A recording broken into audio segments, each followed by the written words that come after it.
তো হে গাইছ আজি বলক আমাৰ ঘৰৰ পকা অমিতা কাটি খাওঁ ৰখিব গৈ আছো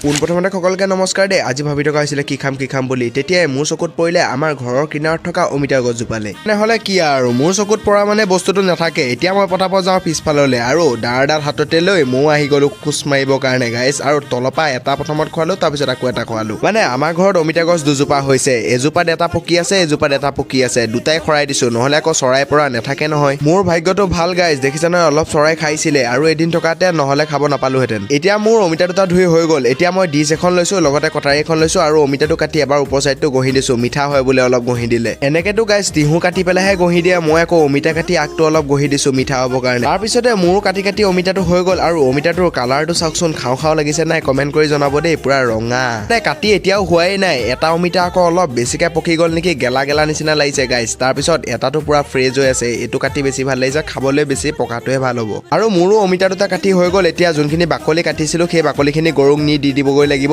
আৰু অলপ নিমখ অকমান ছটিয়াই দিব অমিতাটোৰ ওপৰত নিমখ ছটিয়ালে ভাল লাগে নাই নাজানো খাই পোৱা নাই এতিয়া মোৰো ৰেডি হৈ গ'ল পকা অমিতা খাবৰ কাৰণে বহুত টেষ্টি লাগিলে খাই বহুত মিঠা আছিলে অমিতা দুটা খাই এটা আপোনালোকে কথা কওক আপোনালোকে অমিতা খাই ভাল পায় নে কমেণ্টত জনাব এতিয়া আপোনালোকে অলপ খাওক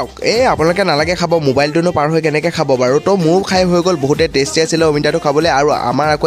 এতিয়া উঠিছে চাওকচোন মানে টেবুলৰ তলত শুই থাকেই আৰু মানে আজি অলপ বতৰটো বেয়া কৰি আছে বৰষুণটো দি থকাই হৈছে দুদিনমান ধৰি আজি ভিডিঅ'টো ইমানেই আছিলে অন্য এটা ভিডিঅ'ত লগ পাই আছো আজিলৈ বাই বাই আৰু তলত যে ওলাইছে সাবস্ক্ৰাইব বাটনটো হেতু টিপি থৈ যাব আজিলৈ বাই বাই